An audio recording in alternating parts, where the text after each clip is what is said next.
Good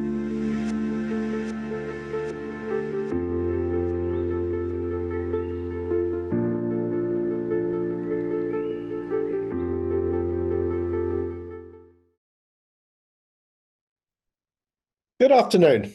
I'm delighted to welcome you to the second session in the philosophy department's webinar series for this semester. We're calling it Practical Philosophy. So the goal is for members of our faculty to discuss pressing moral and political issues that give rise to some significant philosophical questions. So in addition to today's presentation, there's going to be one more webinar session this semester. Specifically on April 25th, Professor Tristram Macpherson will discuss the matter of how to think about consumers' ethical relationships to large-scale wrongs. Now, I'm delighted to introduce my friend and colleague, Professor Piers Turner. Piers is a member of faculty in the philosophy department and has a courtesy appointment in poli-sci as well. And he's also the director of OSU's Center for Ethics and Human Values. Prior to coming to OSU, Piers did his doctoral research in philosophy at the University of North Carolina, Chapel Hill, and he's published extensively on topics in political philosophy, and especially is an expert on the political philosophy of John Stuart Mill. Additionally, he has in recent years been centrally involved in the university's Shared Values Initiative and Civil Discourse project.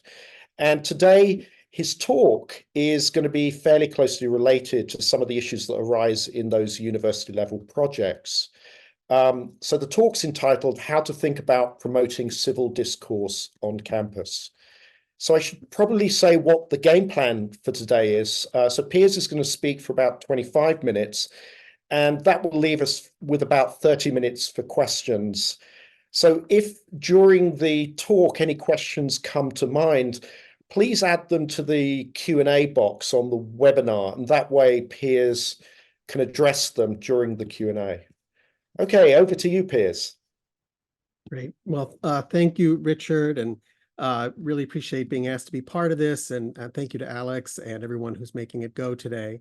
So I'm going to share screen. Hopefully you can all see this just fine. So I'm Piers Turner. I'm in the philosophy department. I also help run the philosophy, politics, and economics major that is a project of philosophy, political science, and economics departments. And I direct the Center for Ethics and Human Values. And what I want to do is try to connect the dots a little bit on that today.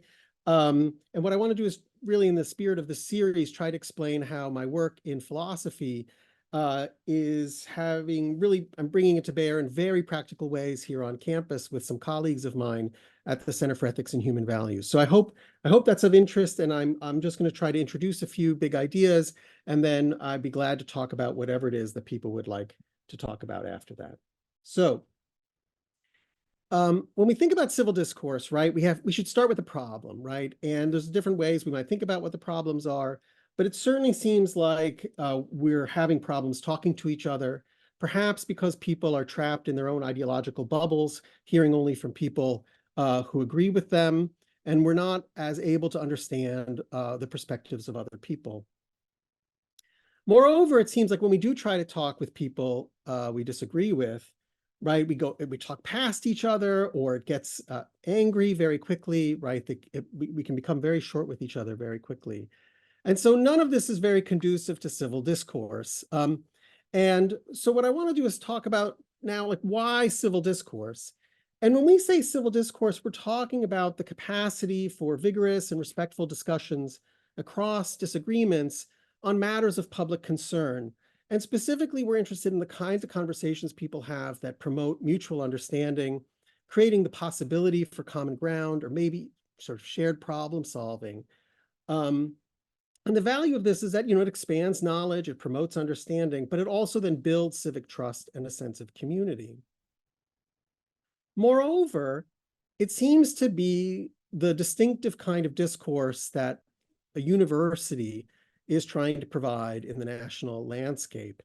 There are lots of other forms of democratic engagement, and a project related to civil discourse doesn't try to say that other forms of democratic engagement are not appropriate.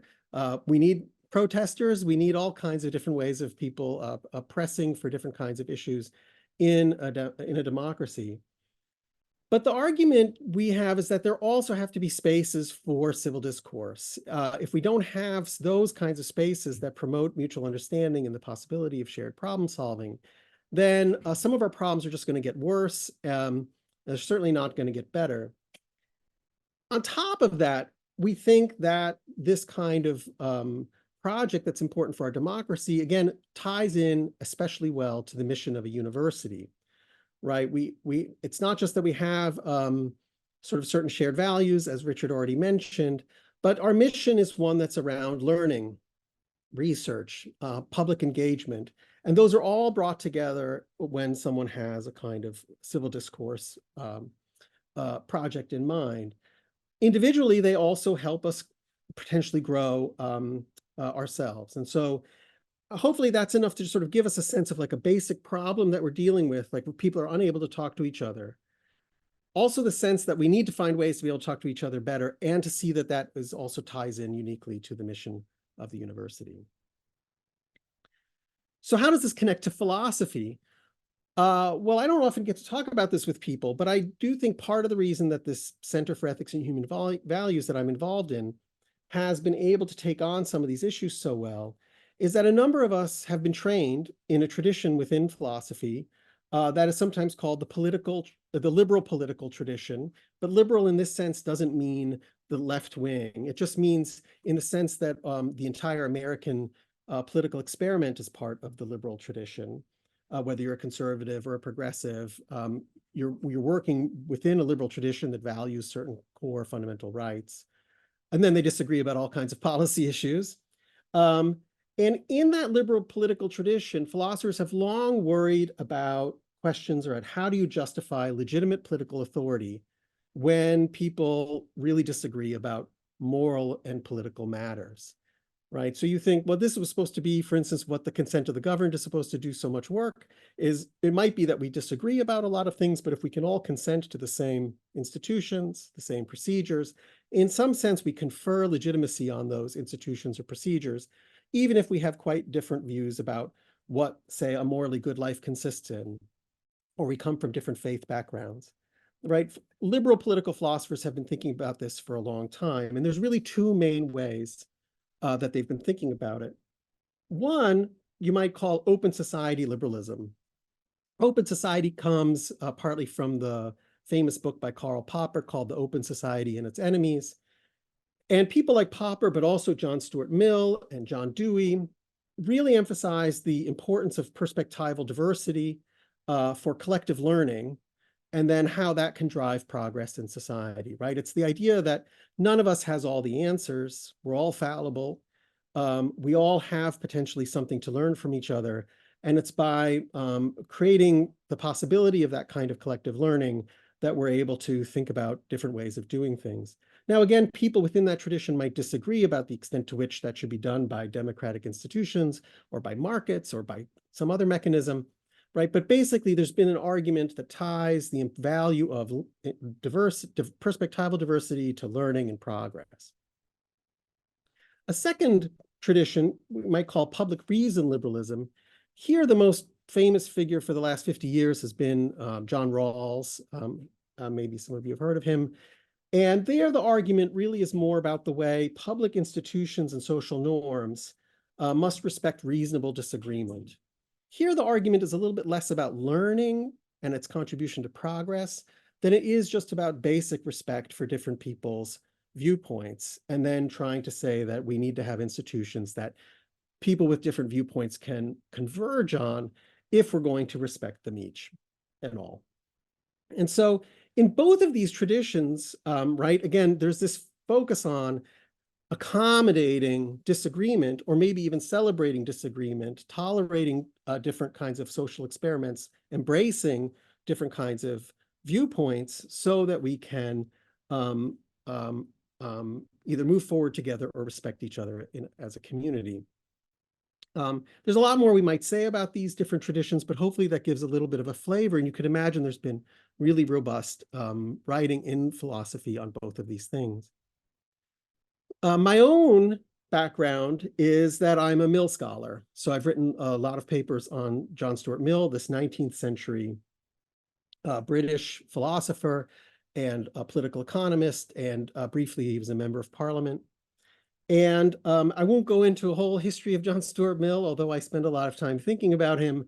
But the main thing for us today is that in 1859, he co-authored a book called On Liberty with his spouse, Harriet Taylor Mill. I should say they worked on it before 1859 together, before she died in 1858, and then the book came out in 1859.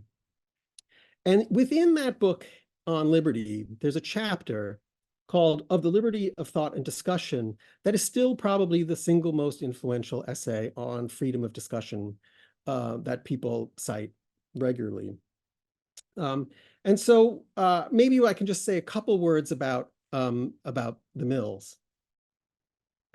So here I'm not going to give you a lot of quotes, but here are just two samples of the kinds of things they say in that book, and specifically in that chapter.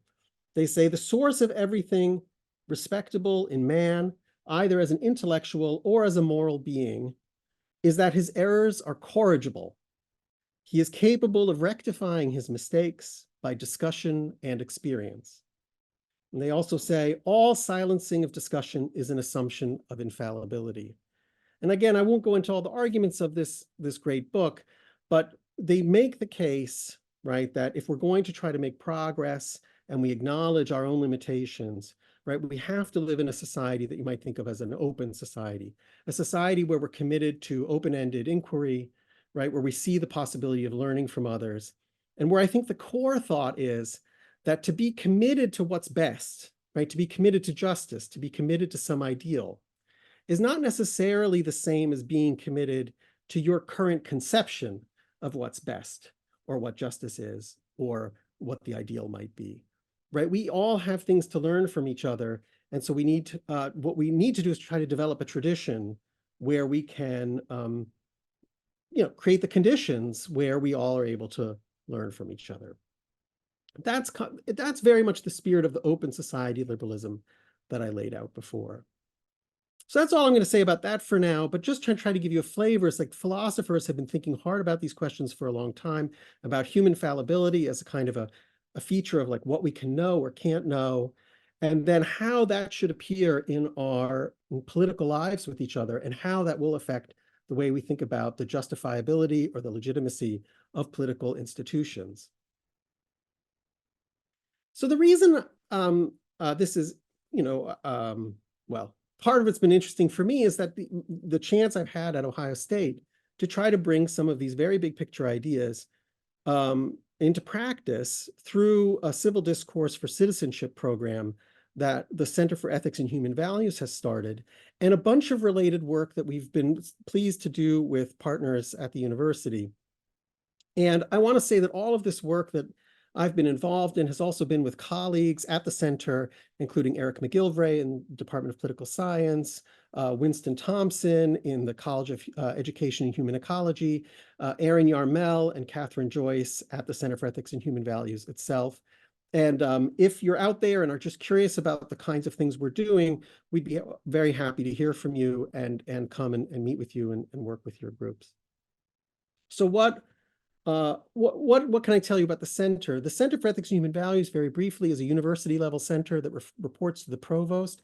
And we have a special arrangement also with the College of Arts and Sciences to give us a lot of support, and we really are grateful to that. And a number of our core faculty come from the College of Arts and Sciences. And of course, I'm housed in the philosophy department, which is also within Arts and Sciences. But our leadership comes from 6 different colleges, and we run approximately 10 programs, different kinds of speaker series, fellowship programs, training opportunities related to different topics, including research ethics. And recently, over the last few years, we've built up a lot of work on civil discourse. But big picture, we're just trying to find ways to work with anybody we can on campus to promote serious reflection and discussion on sort of ethical and social challenges. Over the last few years on civil discourse in particular, we've done a number of things like introducing a new class, We have the on civil discourse that trains students and gives them skills around how to do civil discourse effectively. We have a fellows program where we train undergraduate students to host and then moderate civil discourse forums on contentious issues. We've taken on a lot of the hardest issues currently, including abortion and immigration and the teaching of American history. And we bring in speakers who have opposing viewpoints and try to have the kind of discussion that we all wish we saw more of in society around these issues. CEHV, the center, also provides core faculty leadership for a major on campus. That is that one I mentioned before, that's a collaboration of 3 departments. And civil discourse is really at the core of that major as well. We teach a wide range of authors from across the political spectrum in those classes, and we try to get students thinking big, but also practically at the same time. Recently, we've put out an online course on civil discourse that anybody can go to if they go to this link. It's go.osu.edu/CEHV _ 4Cs at 4CS. We also have a teaching endorsement for instructors, and we're also running workshops that are tailored to different groups' needs on campus. So I guess then the question is, how do we pull these together, right? I gave you a little bit of just a touch of sort of philosophy, the political philosophy background from the liberal tradition where we think about moral disagreement. And now I'm telling you like, oh, very practically what the Center for Ethics and Human Values is doing. So what is it that we're trying to do in those workshops, for instance, where we're translating the philosophy into work on campus? And so what I want to do is introduce you to what we call the 4 Cs. These are a set of virtues of civil discourse, principles of civil discourse that we developed actually in collaboration with student groups. A few years ago, we went around and met with 6 different student groups and got a lot of feedback that was very helpful to try, because what we felt we were hearing from students is that there was a critical mass out there who wanted some tools for how to think about having better conversations with their fellow students. Not everyone, but there's a real hankering, was our sense, for more opportunities to be able to engage each other in these kinds of constructive ways. And in talking to them, what emerged was these 4 Cs: be curious, be charitable, be conscientious, and be constructive. And so what I want to just do in the last 10 minutes I have with you is to walk through the 4 Cs. And then what I'll do is I'll stop, but then I'm happy to come back and talk to or try to answer questions about how this work is going or what principles are involved in this work in any detail that you are interested in. So what are the 4 Cs? Well, let's start with be curious. What we did with each of these sort of virtues of civil discourse is we realized there had to be different sides of it. There had to be the part of it that is about what you're bringing to the table at the beginning of the conversation and the way that you're engaging someone. And there also had to be the part of it that has to do with how you react to others in the midst of the conversation. And so with be curious, the general idea is to assume that you have something to learn. I already mentioned that before, but it's so important.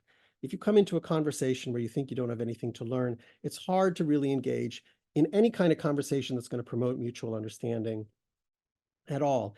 And it's important to say that there isn't the expectation that you're just going to you don't have to change your view entirely to engage in civil discourse. But it is, I think, important to come in with some idea that you might learn something. There might be some nuance. You might learn something about someone's experiences that you've not ever thought of before. There's just something you might learn that would add to your own overall understanding of an issue.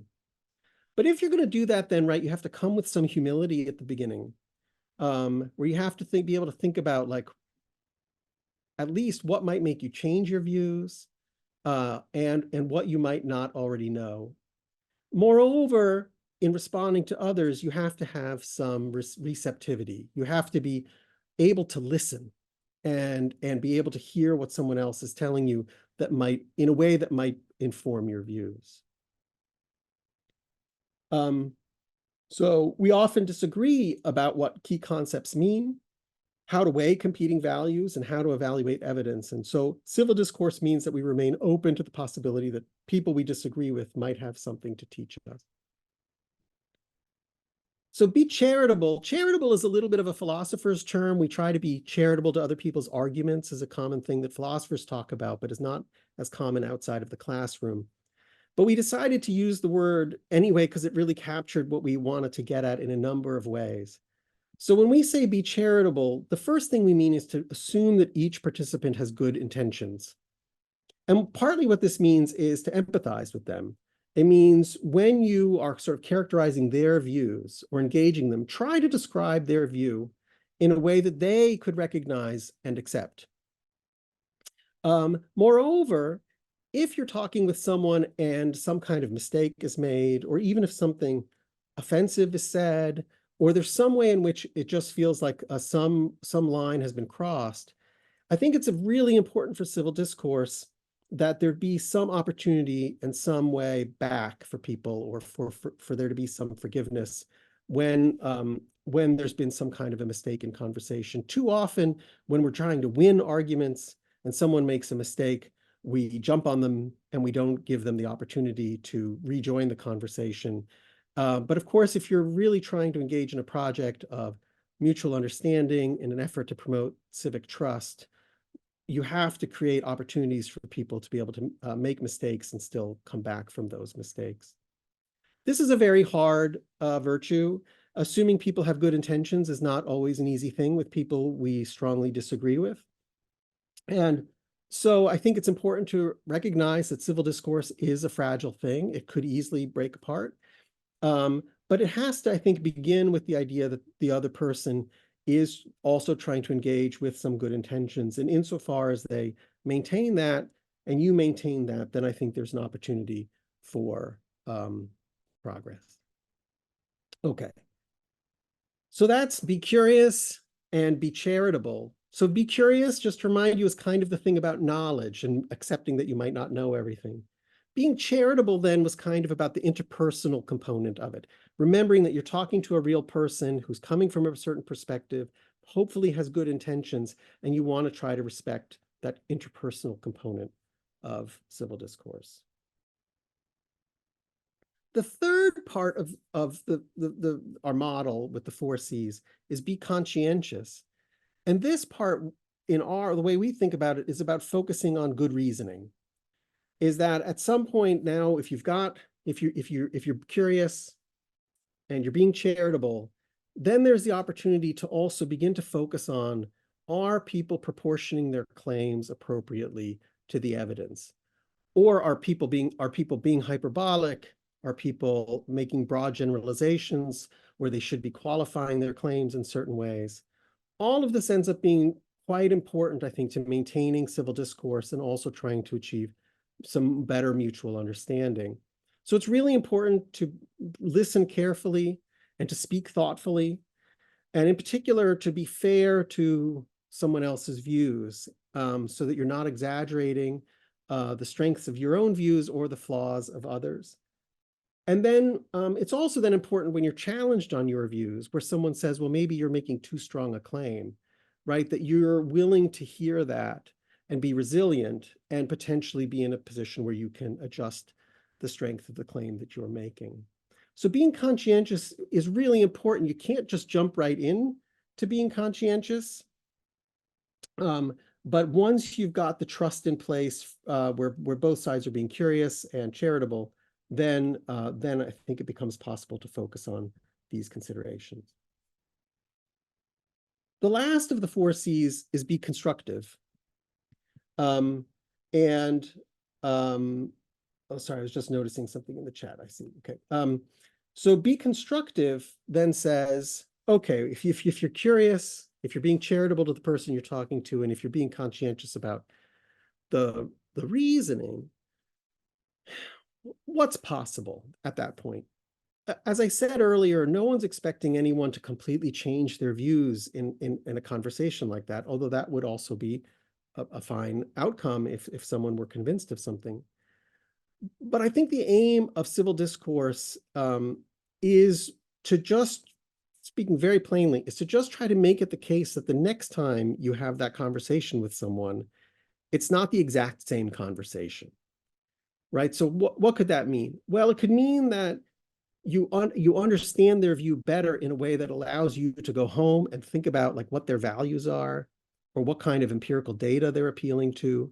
So that the next time you come back, you can then engage better on the way that they're thinking about the values involved, the way they're weighing values, or the way that they're thinking about the kind of data that's involved. And they would be thinking about the same thing about you. And the more that that happens, I think the more there's a possibility of some kind of shared problem solving or cooperation, but there might not be also. What there just might be is a deepening of an understanding of where the other person is coming from that in and of itself would also be valuable. So when we say be constructive, we were just really want people to think, remember that the goal is not to win, but to promote better understanding. And sure, this means try to be practical, look for opportunities to work towards a common ground and not just try to take down the other person. And also, yes, it means try to be flexible. You have to some extent be open to the idea that you yourself might be changing your views in a way that could create possibilities for cooperation or compromise or better understanding. But we don't actually have sort of grandiose ideas about what being constructive might result in any one given conversation. But the cumulative effect of conversations like these on a campus, right, where there's many of them, thousands of them happening every day over years, right, we think is the kind of thing that can build a culture that says we care at a university about trying to have at least some spaces where people are able to have these conversations. Okay. So I'm basically at the end, what I want to do is just put the whole picture in front of you then, is that this is the 4 C's. And again, when you think about them, it ties in very much to the kind of philosophical work that I mentioned at the beginning. Philosophers in the liberal tradition have been thinking for a long time about, well, if we take seriously the fact that reasonable people will disagree, if we take seriously the fact that the world is a complex world that needs inputs from lots of different people, right? And if we take seriously then the idea that I could be wrong, right? How should that inform the way that we interact with everyone else? And again, this isn't something that should be your model for every facet of your life at any given time, but we think it is something that needs to appear on university campuses, where where we're not really trying to be too prescriptive about what people think, but we are being prescriptive about how people are engaging each other in a way that we hope could be constructive and also be modeling these other 4 C's.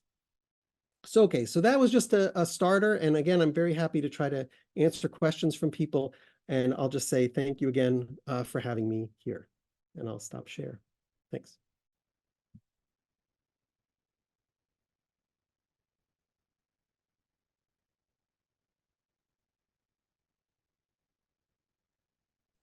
Thank you, Piers. Thank you very much. To everyone in the audience, feel free to add your questions to the Q&A. There's already quite a number. And what I'm going to do is just go through the questions more or less in the order in which I received them. So this is probably a question which is motivated. I think a number of the questions are motivated by issues about the limits of civil discourse. And so here's one that we received before the actual webinar started.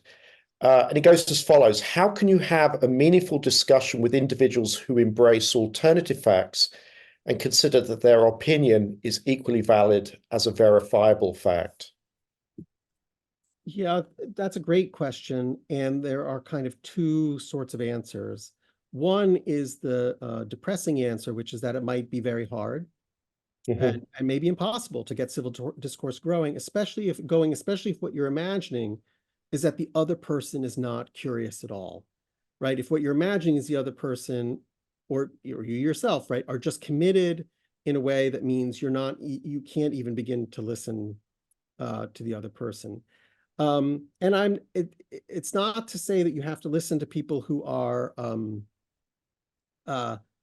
I mean, you think are just really off the wall all the time, but I think there's a real question. And so the answer I really want to give instead of saying that you should ever exclude people like that, is we should say that it almost doesn't matter where people are starting on their facts if they're willing to engage in the spirit of civil discourse. Because what should happen is a ratcheting up effect, where as people are listening to each other and taking in new information and being careful about the claims that they're making, then what should happen is almost no matter where they're starting, they should be able to find new understanding and common ground over time.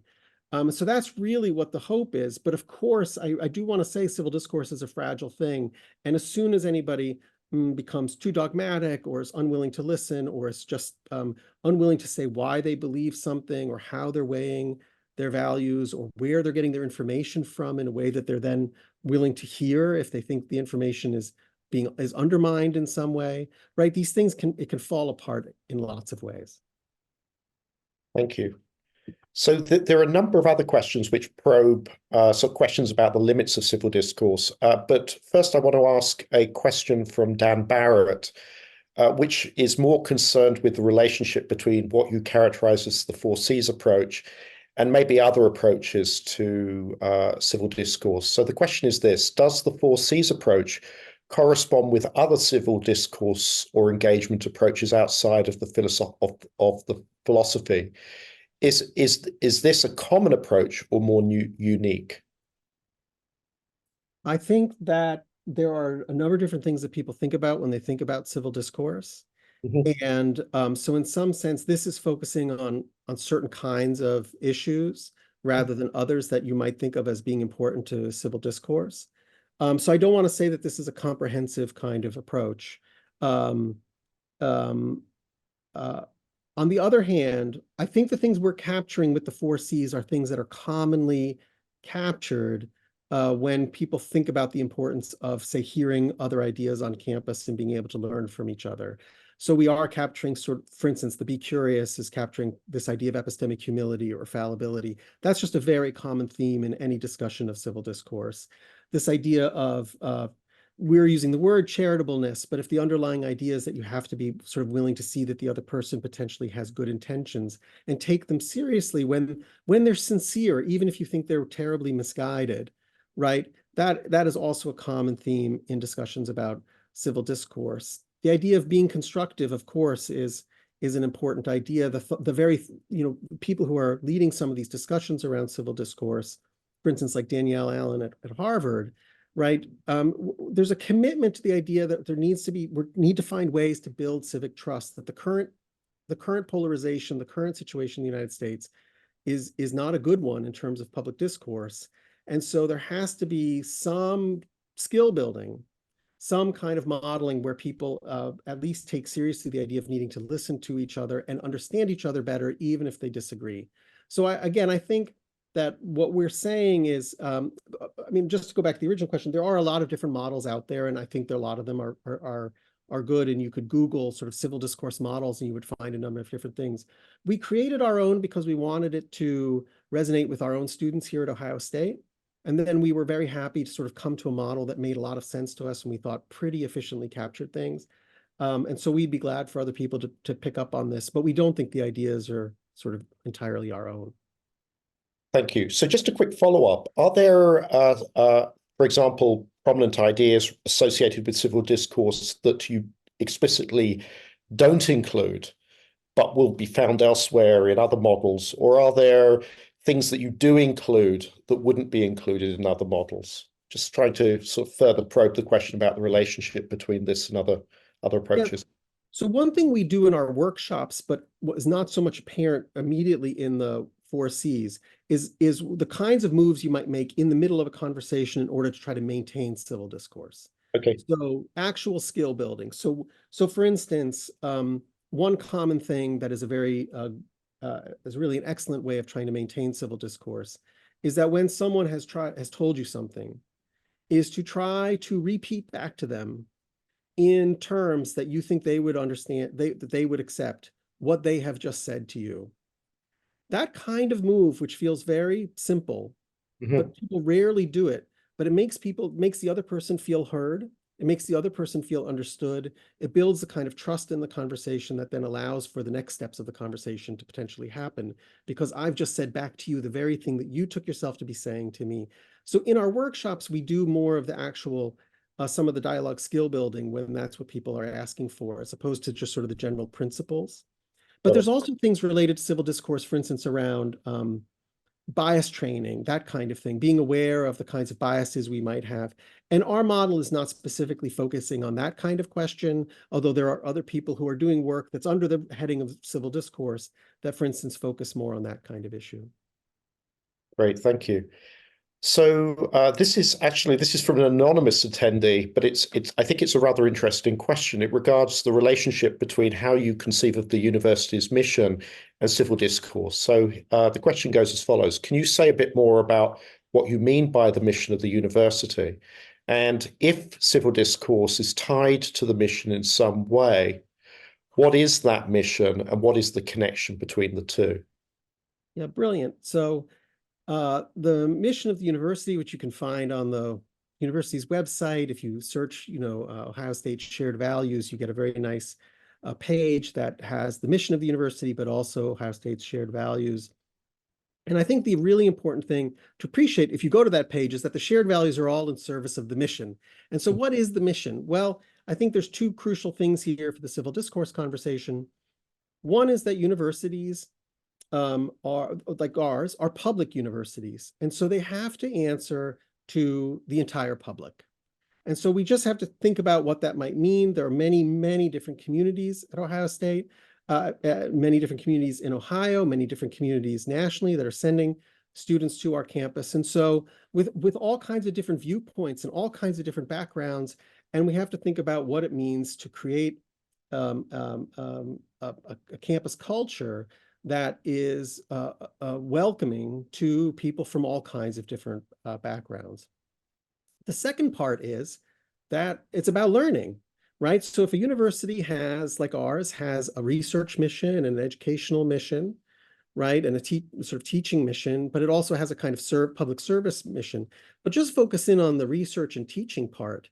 You can't do the research and teaching part of what a university is all about if we're closed to these kinds of conversations where we are able to hear criticism and respond to it, where we're being attentive to the kinds of evidence that's being shown. This is just part and parcel of what learning is all about. And so I think it's not that people can't have their own views. Of course, along the way, all of us have our own views, but we have to hold our views in such a way that we're able to sort of continue to be part of the learning process with each other. And it's a collective process. That's why there's so many of us here. There's all these different departments, so many different professors working on different things. We share ideas and we hear from our students and we learn from each other. And I think that's a really important part of understanding what we're doing. I guess one more thing on this is right, there's lots of different institutions in the world that have different kinds of roles. And all institutions have to worry about certain kinds of things. There's obviously rules, legalities that we all have to pay attention to in terms of the way that any institution is running itself. But different institutions do have different roles, and universities are not the same as just every other university. I think we have a distinctive role to play in terms of trying to create spaces where people can learn from each other, engage in some personal growth by hearing things that maybe they haven't heard before and reconsider their views. I mean, otherwise, I'll just speaking very personally, I don't understand why people are at a university if they're not willing to sort of think in those ways. Great, thank you. So I mentioned earlier on that a number of the questions are focused on issues about the limits of civil discourse. And so these are very closely related questions, one from Adam Geiger, another from Nelson Pohl. And Adam asks, how do I engage with a person who is being rude or dismissive? And Nelson asks, how do I deal with name calling? So in effect, I take it their concern is very similar. Yeah, those are cases where, either civil discourse is not going to get started in the first place. But again, or those are cases where you have a decision to make that's more of a strategic decision, where if the other person is not engaging in civil discourse with you, is it strategic, though, for you to still try to respond in a way that exemplifies the principles of civil discourse in hopes that the person might begin to engage in that way? Mhm. But I guess I just want to acknowledge from the get-go that none of this is easy. And again, as I mentioned before, it can all fall apart pretty quickly. But the idea is that if we can recognize some principles, see the value of them, and begin to create spaces on campus where people are actually living up to them. And we love working with our students who are doing this, right? Our students who are hosting these forums. We've had just wonderful forum after wonderful forum where we've had speakers come in who have strongly disagreed with each other on some very contentious issue. But because the spirit in the room is one where they get it, that the people there are there because they want to learn something, where the student moderators are trying to operate in a way where they're trying to allow the views to be expressed in a way that people could potentially learn. These events have gone very well. And so this is a long-winded answer to say that it's a long game and it's about trying to create a culture where this becomes easier and where people, even if they have a right to call you a name, they start to feel like, well, this isn't really going to be very constructive given the kind of mission of the university and the kind of thing I want to be engaged in personally as a learner or an inquirer. And so, but you have to sort of, I think, create the conditions where people begin to feel that more. And so I hope that is at least a long-term answer. Thank you. This is a question from Dan Barrett, I guess it's asking for a brief discussion of the efficacy of the approach so far. So the question is, how encouraging or discouraging has your work been so far? Is discourse more civil on OSU's campuses now than we either had been previously or that we might think it is? I don't think we have numbers Yeah. that I have at my fingertips to share, but I will say that there has been a lot of interest in the workshops that we're running. So we hired a civil discourse program director, Catherine Joyce, over this last summer. And one of the things we were trying to add on, I showed you earlier, that sort of suite of programs we're trying to run around civil discourse, and the idea that they could be kind of mutually reinforcing, creating lots of opportunities for students to get engaged in one way or another. That was kind of the idea, and we're still building. And one of the things Catherine started was workshops where she would ask if people wanted to have tailored workshops. Where did they have some kind of a problem, or was there some issue that they wanted to talk about? And it was students, staff, and then Aaron Yarmel, our associate director, has also gotten very involved in that, and he's a dialogue facilitation expert. And the only kind of thing that I can say is that the more people are hearing about our work, the more we're getting asked to do things. And so Aaron, for instance, has been involved a lot recently in some effort to try to have constructive sessions around the conflict in the Middle East, which has been such a contentious issue with very strong feelings, understandably. And so how can you have a kind of conversation around that? And it's not easy, but he's been working closely with the head, Dr. Shivers, the head of student life at Ohio State, to try to get at some of that. And I'm sorry I can't give you the kind of like numbers yet, but and it may take a couple of years for us to really have a sense of things. And I do think it is a long-term project, and so we probably won't know for some time. And this also goes for not just our own efforts, but the university has been not just us, but has made sort of efforts around civil discourse more broadly. And there are other groups on campus who also are doing good work that's related to civil discourse in one way or another. And I think we all see it as a long game. Good, thank you. So actually, I think this is a super interesting question from Fred Needham. So it concerns the relationship between your efforts on civil discourse and issues about free speech on campus. So the question is this: how can the 4Cs be used to frame free speech events on campus? Well, to some extent, they're different issues, but they are related, of course. So I think it's always important, especially at public university, right? They have a First Amendment, and we have a campus free speech policy that basically represents the First Amendment and is quite strong about people's ability to just express their views, even if they're offensive to other people on campus. And I think as a legal matter, that's a really important consideration that we just need to take seriously as a legal foundation. Mhm. But of course, that doesn't speak to the mission of the university or the kind of culture that we might try to create on campus that we hope would be sort of constructive. Again, where I mean, uh, in light of the mission of the university, like where that's the value. And so I think we can both say people have a legal right to express their views in First Amendment ways, and to have people say, look, we'd like to create some spaces on campus where people are able to engage each other in a way that actually is conducive to mutual understanding and learning and those kinds of things. So I actually don't, I mean, of course, there will be difficult cases, and of course, but the hope is if you can create enough of a sense among students that it's valuable to be here and engaging each other in the spirit of civil discourse, then you will minimize over time the difficult cases where someone is using their First Amendment rights in a way that is very challenging for other people around. So again, I'm not trying to deny that there will always be hard cases, and then there's different ways to respond when, say, there's somebody on campus that people are protesting, and you know what the right moves are there.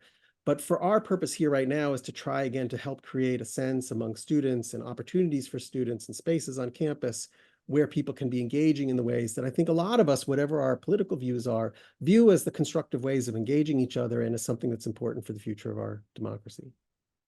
Great, thank you. This is I think again, I think this is a super interesting question. It's from John Pugh, and it's a question actually regarding the connection between issues about civil discourse and Tom Kuhn's famous work on scientific revolutions. And the question is roughly as follows. There's a seminal book, The Structure of Scientific Revolutions by Thomas Kuhn, which, although about conflicts in science, speaks directly to the problem of different sets of facts and how these differences, what he calls paradigms, might be approached. Are you familiar with this book? And if so, do you think that it's instructive, presumably for thinking about civil discourse? Yeah, this is kind of a big question.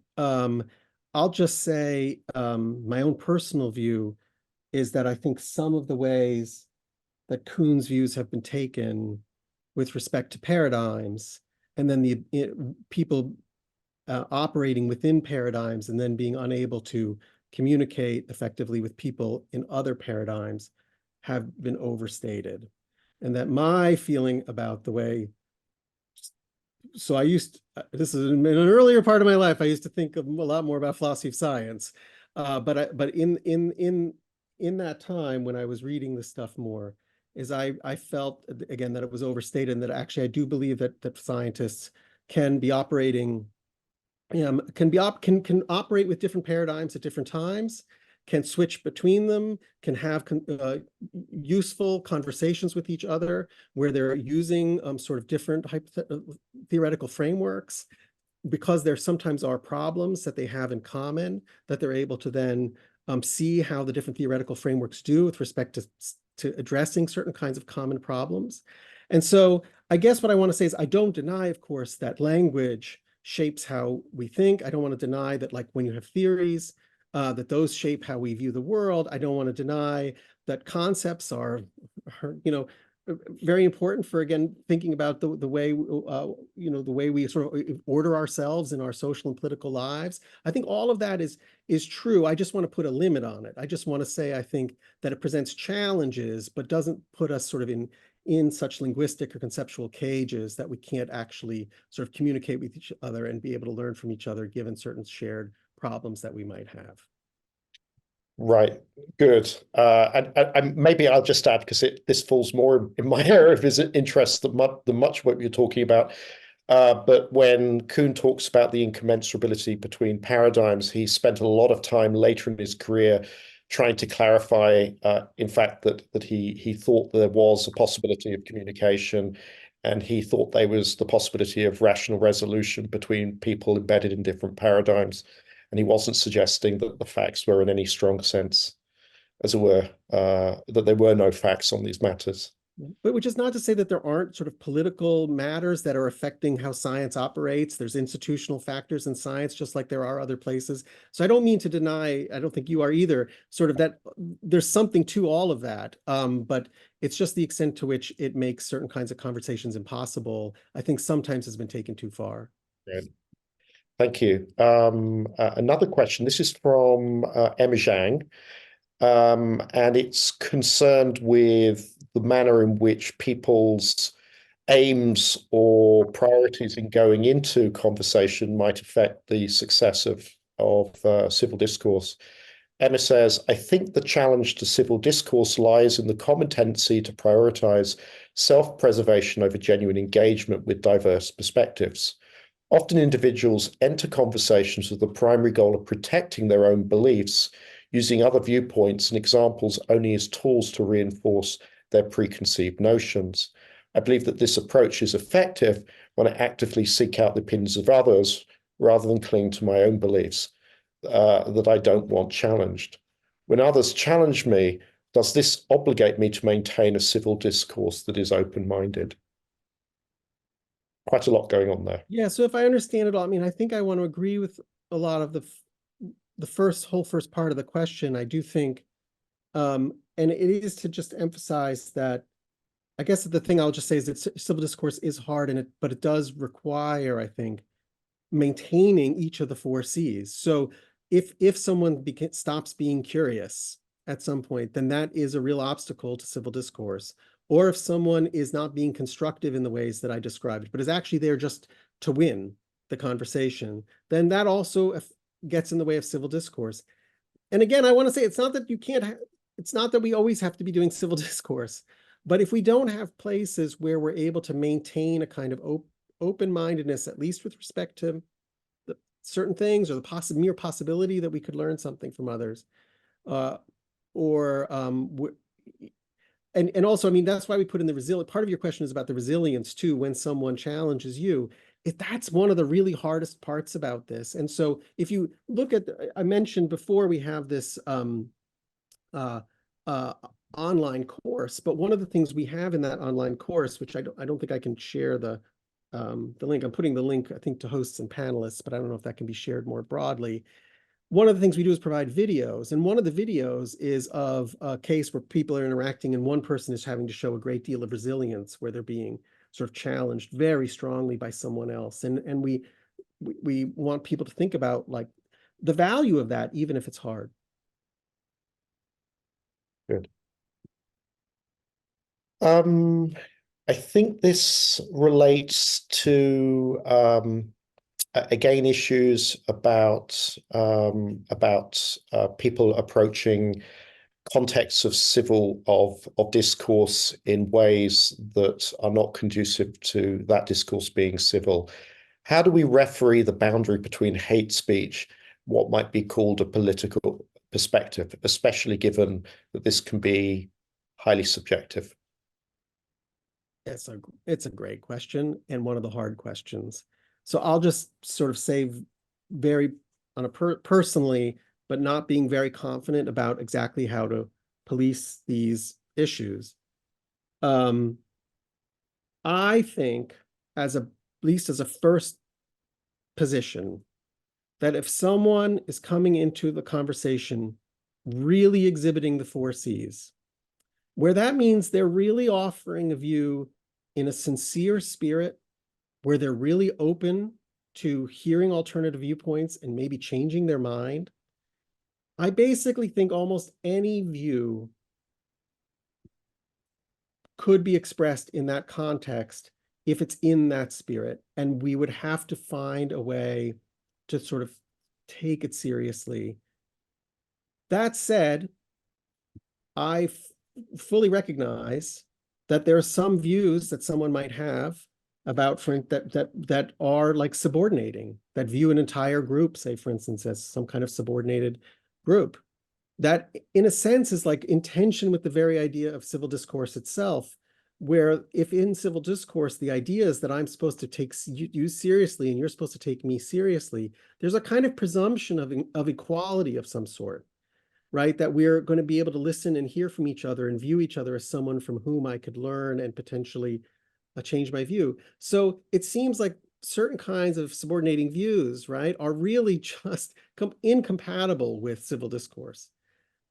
But again, even with that and fully recognizing that and feeling not very confident about my answer I'm giving here, I want to think that at a university, if it's something's really offered in a very sincere, open spirit, we have to think about how to sort of engage a person like that and in the spirit of civil discourse. Right. And I think I'm a little unclear how much time we've got left for questions. I think it's probably just one. But this is I guess a question that's asking for a historical reflection. It's from John Pugh. He said, I attended OSU in the late 1960s, and even with the Vietnam War raging, it seemed that our ability to communicate civilly was far greater than what it is today. What happened? I don't know. I mean, I think people just have, you could tell the story, but I do think these stories are all going to be contentious um, and so maybe it's better. I mean, I don't know what the right story is, and political scientists could tell you better, or people who actually study the empirical part of all of this could tell you better. All I know is I do think that like we're in the situation we're in, and I think it's bad for our tradition. I think it's bad for our country. I think we need to sort of, my own view around that open society liberalism we started with earlier is that I think we really do need to continue to work on the idea of developing a tradition that is a shared tradition of open-mindedness, a shared tradition of toleration, a shared tradition that allows us to engage each other despite our differences. And I think that is very hard to maintain. And it's tempting always for us to go back to our own corners and just interact with the people who are like us. And again, at a university, I think that that's just not, a public university especially, that's just not the way we're operating. So maybe at least at a university, we can try to create a culture that is more in the spirit of that kind of openness to others. And then hopefully that's something that our students can take with us as they go out and be citizens in the world. Thank you very much, Piers. On that note, I think we'll stop. And thank you to all of you who attended. I hope you join us in April for the final session of our Practical Philosophy webinar series. Thanks very much for having me. I just appreciate everybody coming. So thanks so much. Take care.